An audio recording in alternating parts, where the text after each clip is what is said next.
ओम शांति। ओम शांति।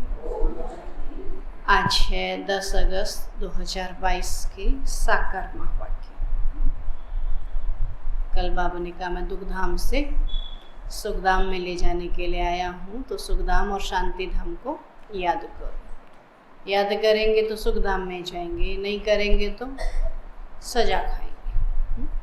बाबा कहते हैं अपने ऊपर मेहनत करनी है। कौन सी मेहनत करनी है वो आज बाबा बता रहे। बाबा रोज कहते हैं ना याद की मेहनत है, और उसमें भी विशेष अपने को आत्मा समझने की। तो आज बाबा दिन भर यही प्रैक्टिस करो, ये मेहनत देते। बाबा कहते मीठे बच्चे घड़ी घड़ी देही अभिमानी बनने की प्रैक्टिस करो। घड़ी घड़ी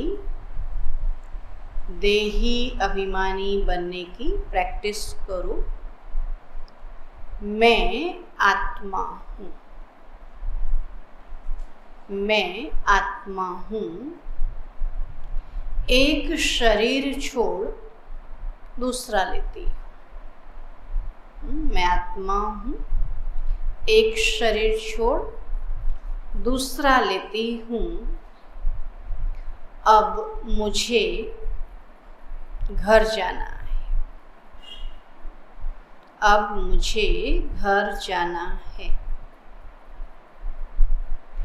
प्रश्न है, सबसे मुख्य त्योहार कौन सा है और क्यों? सबसे मुख्य त्योहार कौन सा है और क्यों? उत्तर है, सबसे मुख्य त्योहार है रक्षाबंधन। सबसे मुख्य त्योहार है रक्षाबंधन, क्योंकि बाप जब पवित्रता की राखी बांधते हैं, क्योंकि बाप जब पवित्रता की राखी बांधते हैं तो भारत स्वर्ग बन जाता है, तो भारत स्वर्ग बन जाता है। रक्षा बंधन पर तुम बच्चे सबको समझा सकते हो। रक्षा बंधन पर तुम बच्चे सबको समझा सकते हो कि यह त्योहार मनाना कब से शुरू हुआ और क्यों। यह त्योहार मनाना कब से शुरू हुआ और क्यों। सतयुग में इस बंधन की दरकार ही नहीं। सतयुग में इस बंधन की दरकार ही नहीं, लेकिन वह कह देते हैं यह रक्षाबंधन तो परंपरा से चलता आया है। लेकिन वह कह देते हैं यह रक्षाबंधन तो परंपरा से चलता आया है। गीत है जय जय अम्बे माँ। ओम शांति। तो यह भी भक्ति मार्ग का गीत है, और भक्ति मार्ग में अनेक प्रकार का गायन होता है। गायन निराकार, आकार और साकार तीनों का होता है। तो अभी बाप बच्चों को समझाते हैं। बच्चे तो समझ गए हैं कि हम आत्मा हैं, और हमको समझाने वाला है परमपिता परमात्मा। तो सर्व मनुष्य मात्र को सद्गति देने वाला एक ही है। फिर उनके साथ जो सर्विस करने वाले हैं उन्हों की भी महिमा गाते हैं। तो बाप तो कहते हैं मामे कम याद करो, तो आत्मा समझती है अभी परम पिता परमात्मा हमको सम्मुख नॉलेज देते हैं, तो उस बाप की ही अव्यभिचारी याद रहनी चाहिए और कोई नाम रूप की याद नहीं आनी चाहिए। आत्मा तो सब है, बाबा कहते हैं आत्मा तो सब हैं, बाकी शरीर मिलने से शरीर के नाम बदलते जाते हैं। आत्मा पर कोई नाम नहीं, शरीर पर ही नाम पड़ता है। तो बाप कहते हैं मैं भी आत्मा हूँ, परंतु कैसी आत्मा? परम आत्मा यानी परमात्मा हूँ। मेरा नाम तो है ना, तो मैं हूँ आत्मा, मैं शरीर कभी धारण करता ही नहीं, इसलिए मेरा नाम रखा गया है शिव। और सभी के शरीर के नाम पड़ते ही, मेरा तो शरीर ही नहीं है।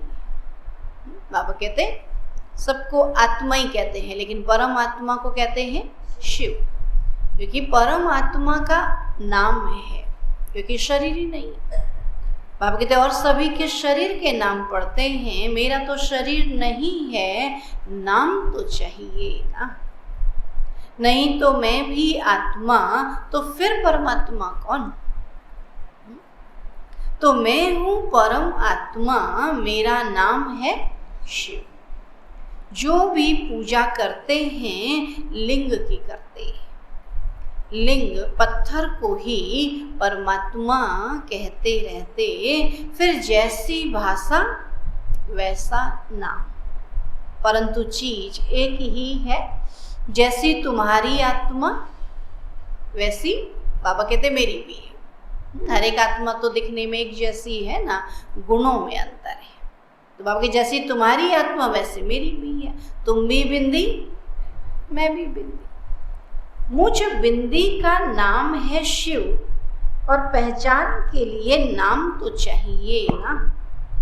और इस समय ब्रह्मा सरस्वती जो बड़े ते बड़े हैं, उनको भी सदगति मिल रही है ना। आप कहते हर एक को सदगति मिली, चाहे छोटा है चाहे बड़ा है। तो सबसे बड़े बाबा कहते ब्रह्मा सरस्वती, तो उनको भी सदगति मिल रही। तो सदगति तो सभी आत्माओं को मिलनी है। सभी आत्माएं परम धाम में रहती हैं, फिर भी परमात्मा को तो अलग रखेंगे ना। सबको अपना अपना पाठ मिला हुआ है। सारी रुद्रमाला का बीज रूप बाप है ना। सभी उनको याद करते हैं ओ गॉड फादर, और सभी जगह फादर को याद करते हैं, मदर को नहीं, है ना। आप कहते यहाँ भारत में ही आकर पतितों को पावन बनाते हैं, है ना। फादर जो है बाबा कहते भारत में ही आकर पतितों को पावन बनाते। तो मदर भी एडॉप्टेड है, ये भी मदर है तो वो भी मदर है, तो एडॉप्ट किया। तो सरस्वती को भी परम पिता परमात्मा ने ब्रह्मा द्वारा एडॉप्ट किया और फिर इसमें प्रवेश किया है, ब्रह्मा तन में प्रवेश किया, है ना। तो यह एडॉप्शन और प्रकार की है। एक होता अपना बनाना, एक होता उसके अंदर आकर के उसको अपना बनाना। तो बाबा कहते ये एडॉप्शन और प्रकार की है, थ्रू तो कोई चाहिए ना।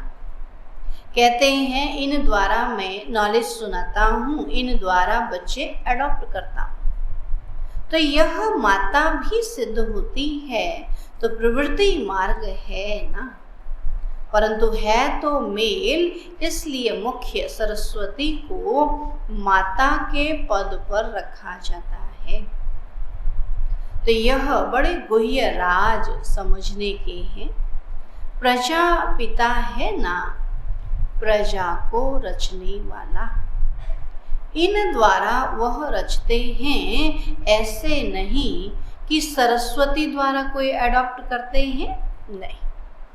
ब्रह्मा द्वारा एडॉप्ट करते हैं, इन्हों के द्वारा खुद ज्ञान दे करके बाबा कहते रचते। तो बाबा कहते कोई सरस्वती के द्वारा एडॉप्ट नहीं करते, ये तो बड़ी समझ की बात है। पहले पहले बाप का परिचय देना होता है। गाते भी हैं पतित पावन आओ, तो यह किसने कहा? आत्मा ने, क्योंकि आत्मा और शरीर दोनों ही पतित है। तो पहले तो अपने को आत्मा समझना है, और आत्मा ही कहती है मैं शरीर लेता हूँ और छोड़ता हूँ।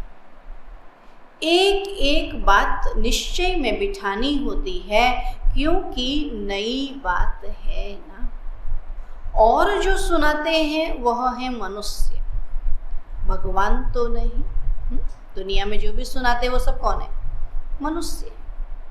जब कोई आते हैं तो पहले पहले यह समझाओ कि आत्मा और शरीर दो चीजें हैं। आत्मा अविनाशी है, तो पहले अपने को आत्मा समझो। मैं मजिस्ट्रेट हूं, ये किसने कहा? आत्मा ने कहा। आत्मा इन ऑर्गन्स से कहती है, आत्मा जानती है मेरे शरीर का नाम भी है और पद भी है मजिस्ट्रेट का। तो यह शरीर छोड़ने से मजिस्ट्रेट पद और शरीर का नाम रूप सब बदल जाएगा। अगर शरीर छोड़ा, अगले जन्म में फिर नए सिरे पढ़ना होगा, फिर पढ़ करके जो पद पाएंगे फिर नया हो जाएगा, तो वही तो अगले जन्म नहीं चलेगा ना। आपके शरीर का नाम रूप अगले जन्म में बदल जाएगा, पद भी दूसरा हो जाएगा। तो पहले पहले आत्म अभिमानी बनना, आत्मा समझ के चलना है, क्योंकि आत्मा तो सदा ही रहेंगे ना, हर जन्म में है। बाबा के नाम रूप और पद जो है हर जन्म में बदल जाएगा। तो पहले पहले आत्म अभिमानी बनना है, और मनुष्यों को तो आत्मा का ज्ञान भी नहीं है। वो तो आत्मा किसको समझते हैं? जो भूत प्रेत आत्मा है उनको आत्मा कहते हैं। मैं आत्मा हूं ये नहीं समझते। बाबा कहते हैं आत्मा भी नहीं जानते। पहले आत्मा का ज्ञान देकर फिर समझाओ कि आत्मा का बाप तो परमात्मा है। आत्मा दुखी होती है तो पुकारती है ओ गॉड फादर, वही पतित पावन है। आत्माएं सभी पतित हो गई हैं, तो जरूर परम पिता परमात्मा को आना पड़ेगा। पतित दुनिया और पतित शरीर में तो बाप खुद कहते हैं कि मुझ दूर देश के रहने वाले को बुलाते हैं, क्योंकि तुम पतित हो और मैं एवर पावन हूँ। तो भारत पावन था, अभी पतित है। तो पतित पावन बाप आकर आत्माओं से बात करते हैं, ब्रह्मा तन में आकर समझाते हैं, इसलिए इनका नाम है प्रजापिता। ब्रह्मा द्वारा प्रजा रचते हैं, कौन सी? जरूर नई प्रजा रचेंगे। आत्मा जो अपवित्र है उनको पवित्र बनाते हैं। आत्मा पुकारती है हमको दुख से छुड़ाओ, लिबरेट करो, तो सबको लिबरेट करते हैं। बाबा तो आया ही किस लिए? सबको लिबरेट करने के लिए। माया ने सबको दुखी किया है, सीताओं ने पुकारा है ना। एक तो सीता ने, आपकी सीता कोई एक तो नहीं ना, हम सब आत्मा क्या है? सीता। सब रावण की जेल में विकारी भ्रष्टाचारी बन गए हैं, है ही रावण राज्य। राम तो है ही निराकार, परमात्मा को राम भी कहा। राम राम कहते हैं ना, एक को ही जपते हैं। तो गॉड फादर शिव निराकार, तो उनको ऑर्गन्स भी चाहिए ना। तो शिव बाबा इन द्वारा बैठ समझाते हैं कि तुम आत्मा भी पतित हो तो शरीर भी पतित है। अभी तुम श्याम हो फिर सुंदर बनते हो। तो बाबा ज्ञान का सागर ज्ञान की वर्षा करते हैं जिससे तुम गोरे बन जाते हो। तो भारतवासी गोरे थे, फिर काम चिता पर चढ़ सांवरे वैश्य शूद्रवंशी बन पड़े। तो चढ़ती कला बाप करते हैं, फिर रावण आता है तो सबकी उतरती कला हो जाती है। तो भारत में पहले देवताओं का राज्य था, अभी नहीं है। तो परमात्मा इस शरीर द्वारा तुम बच्चों को समझाते हैं, जो वर्षा लेने वाले हैं उनको खुशी का पारा चढ़ता रहेगा। आप कहते जो अच्छे से पुरुषार्थ करते हैं, पूरी मेहनत करते हैं, उनको पता वर्षा हमको मिलेगा तो उनको क्या होगा, खुशी का पारा चढ़ेगा। और जिनको पता हमने पुरुषार्थ किया नहीं है तो वो क्या करेंगे, बाबा कहते उनको नशा ही नहीं चढ़ेगा तो सेवा ही नहीं करेंगे, बैठे रहेंगे। तो बाबा की जो वर्षा लेने वाले उनको खुशी का पारा चढ़ता रहेगा और श्रीमत पर तो जरूर चलना होगा। आप पावन बनाने आए हो तो मैं भी जरूर पावन बनूंगा, तब ही पावन दुनिया का मालिक बनूंगा। तो यह प्रतिज्ञा करनी होती है कि बाबा ये आप पावन बनाने आए हो और मैं पवित्र जरूर बनूंगा, तो ये प्रतिज्ञा करनी होती है। तो रक्षाबंधन उसी का तो त्योहार है ना, तो यही राखी बंधन है। बच्चे प्रतिज्ञा करते हैं बाप से, है ना, सौगात देनी होती है ना, तो सौगात कौन सी, यही प्रतिज्ञा की कि आज से सारे विकार बाबा में आपको देता और आपसे मैं पवित्रता की प्रतिज्ञा करता। वो लोग तो सौगात देते हैं, कुछ धन देते हैं, चीजें देते हैं ना, लेकिन बाबा कहते ये है परमात्मा को देना, प्रतिज्ञा करना कि मैं कोई विकारी कर्म नहीं करूंगा। तो बच्चे प्रतिज्ञा करते हैं बाप से, ये कोई लौकिक देहधारी बाप नहीं है, ये तो निराकार है, इनमें प्रवेश किया है। कहते हैं तुम भी देही अभिमानी बनो, अपने को आत्मा समझ, मुझ परम पिता परमात्मा को याद करो। तो भारत में ही प्योरिटी थी तो कितनी पीस प्रॉस्पर्टी थी और कोई धर्म वाला नहीं था। तो तुम कहेंगे बाबा हमको ऐसा समझाते हैं तो तुम भी समझो, बाप को याद करने से ही विकर्म विनाश होंगे। पावन बनाने वाला एक ही बाप है और बाप समझाते कि तुम आत्मा हो, तुम्हारा स्वधर्म शांति, तुम शांति धाम के रहने वाले हो, तुम कर्म योगी हो, है ना, रहने वाले शांति धाम के, लेकिन यहाँ अभी क्या हो, कर्म योगी। साइलेंस में तुम कितना समय रहेंगे, योग में बिठाएंगे तो कितना समय बिठाएंगे, आखिर कर्म तो करना ही है ना, तो क्यों ना शांति में रहकर कर्म कर। अपने को आत्मा समझ बाप को याद करो तो विकर्म विनाश। कलयुग में हैं ही सब पतित, तुम जानते हो हम संगम पर पावन बन रहे हैं। पतित दुनिया का विनाश होना है तो यह महाभारत लड़ाई है। नेचुरल कैलेमिटीज होती है, इन द्वारा पुरानी दुनिया खलास होनी है। सुना, नेचुरल कैलेमिटीज से इस पुरानी दुनिया का विनाश होना है। नई दुनिया में है ही देवी देवताओं का राज्य। तो अभी हम परम पिता परमात्मा के फरमान पर चलते हैं, उनकी श्रीमत मिलती है तो यह नॉलेज बड़ी समझने की है। बोलो ऐसे नहीं कि एक कान से सुन दूसरे कान से निकाल देना है, बाबा के जैसे थोड़ी करना है। ज्ञान को सुनना है और जीवन में धारण करना है, ऐसे नहीं एक कान से सुन दूसरे कान से निकाल देना है। यहाँ तो पढ़ना है। 7 दिन की भट्टी भी मशहूर है, 7 रोज बैठकर समझो। बाप को और अपने जन्मों को जानो। हम कैसे पतित बने हैं और फिर कैसे पावन बनना है। और अगर नहीं समझेंगे तो बाबा कहते, बाबा समझाने आया, स्वयं भगवान समझाता और कहता अगर नहीं समझेंगे तो पछताना पड़ेगा, क्योंकि सिर पर पापों का बोझा बहुत है।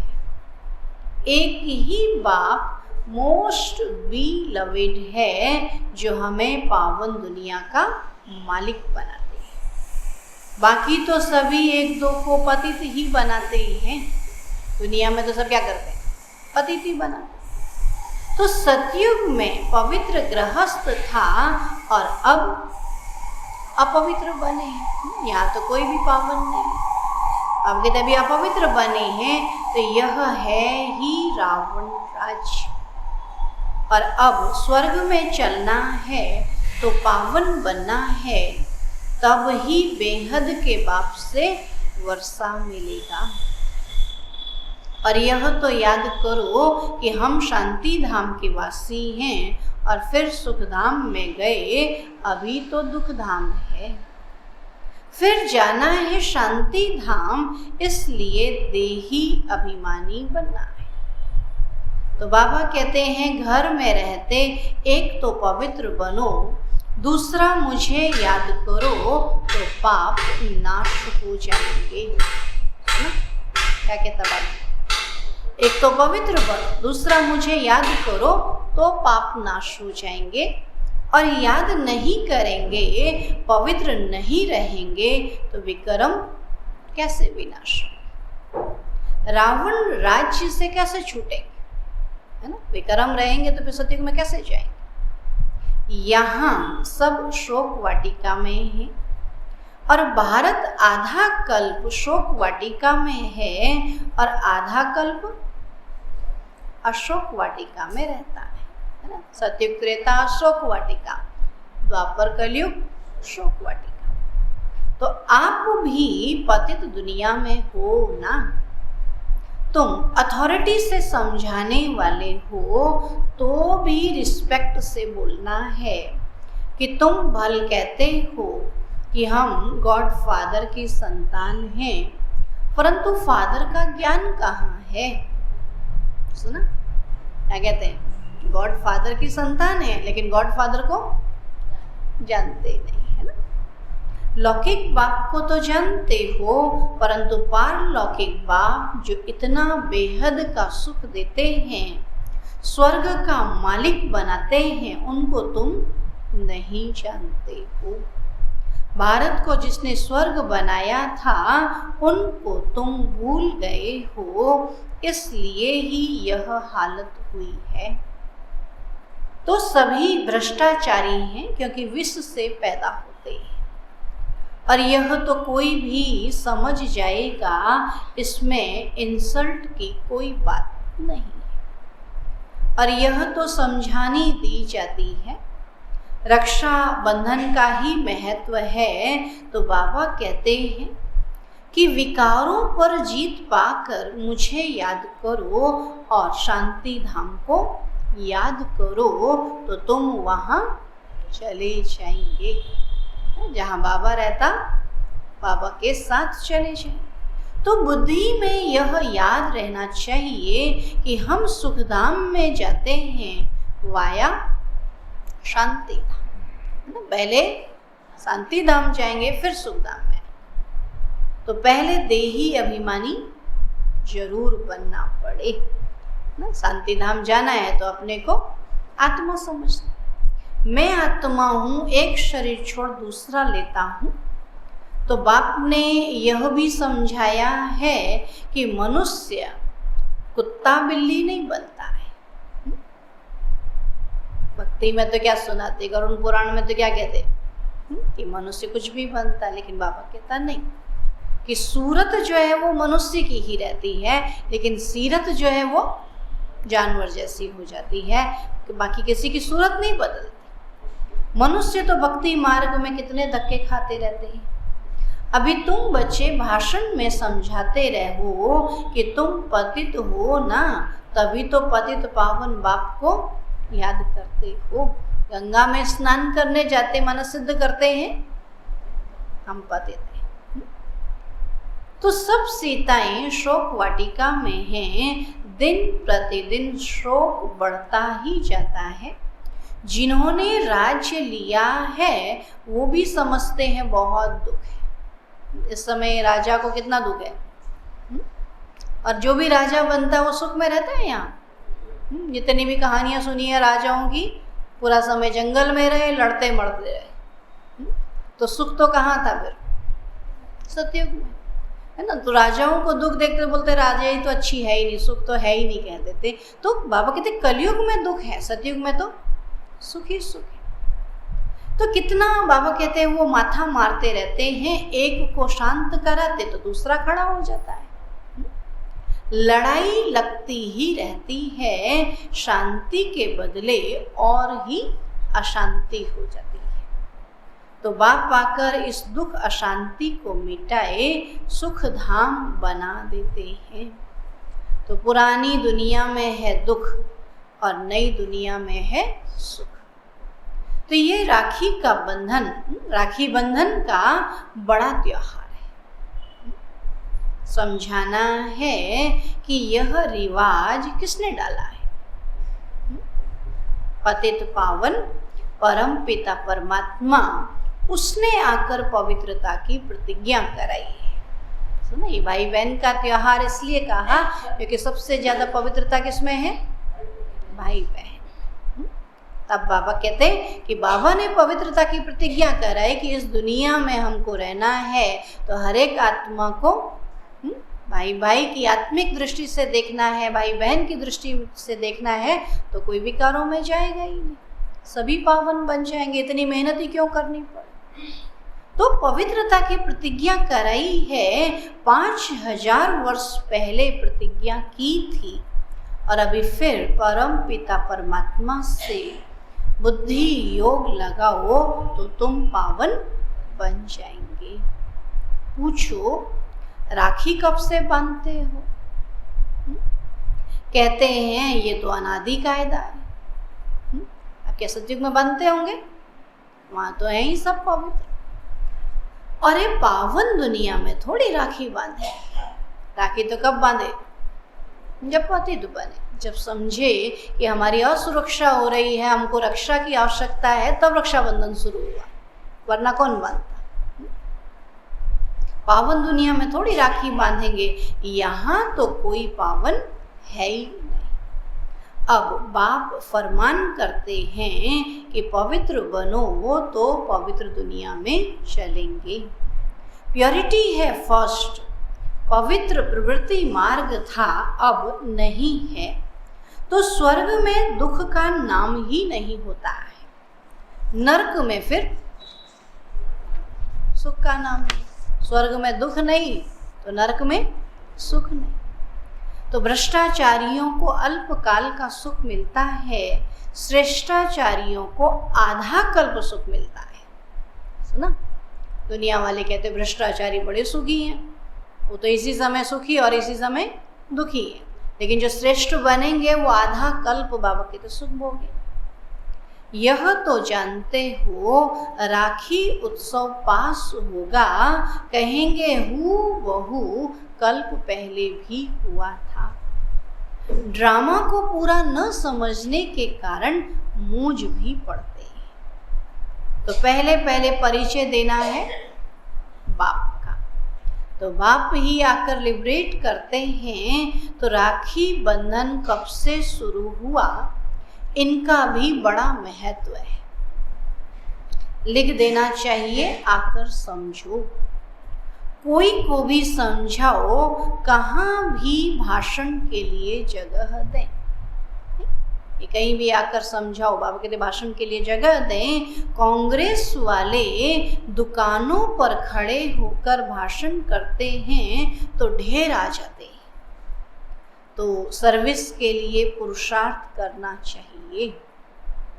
अच्छा, मीठे मीठे सिकीला थे बच्चों प्रति, माता पिता बाप दादा का याद प्यार और गुड मॉर्निंग। रूहानी बाप की रूहानी बच्चों को नमस्ते। हम रूहानी बच्चों की रूहानी बाप दादा को नमस्ते नमस्ते नमस्ते। धारणा के लिए मुख्य सार है, अथॉरिटी के साथ साथ बहुत रिस्पेक्ट से बात करनी है ना। ज्ञान को अथॉरिटी से सुना हो, लेकिन साथ में बाबा की सभ्यता भी हो, दूसरे की रिस्पेक्ट भी हो। अथॉरिटी के साथ साथ बहुत रिस्पेक्ट से बात करनी है। सबको पतित से पावन बनाने की युक्ति बतानी है। सबको पतित से पावन बनाने की युक्ति बतानी है। दूसरा पॉइंट है, एक अव्यभिचारी याद में रहना है। एक अव्यभिचारी याद में रहना है। किसी भी देहधारी के नाम रूप को याद नहीं करना है। किसी भी देहधारी के नाम रूप को याद नहीं करना है। पावन बनने की ही प्रतिज्ञा बाप से करनी है। पावन बनने की ही प्रतिज्ञा बाप से करनी है। वरदान है, हद की इच्छाओं का त्याग कर। हद की इच्छाओं का त्याग कर अच्छा बनने की विधि द्वारा, अच्छा बनने की विधि द्वारा सर्व प्राप्ति संपन्न भव। सर्व प्राप्ति संपन्न भव। बाबा कहते, जो हद की इच्छाएं रखते हैं उनकी इच्छाएं कभी पूरी नहीं होती। हद में कभी दिल नहीं भरती है। अच्छा बनने वालों की सभी शुभेच्छाएं स्वतः पूरी हो जाती हैं। दाता के बच्चों को कुछ भी मांगने की आवश्यकता नहीं है। मांगने से कुछ भी मिलता ही नहीं। मांगना अर्थात इच्छा। बेहद की सेवा का संकल्प बिना हद की इच्छा के होगा तो अवश्य पूरा होगा। इसलिए हद की इच्छा के बजाय अच्छा बनने की विधि अपना लो तो सर्व प्राप्तियों से संपन्न हो जाएंगे। स्लोगन है, याद और निस्वार्थ सेवा द्वारा माया जीत बनना ही विजयी बनना है। याद और निस्वार्थ सेवा द्वारा माया जीत बनना ही विजयी बनना है। अच्छा, ओम शांति। ठीक है, तो आज बाबा बोले घड़ी घड़ी प्रैक्टिस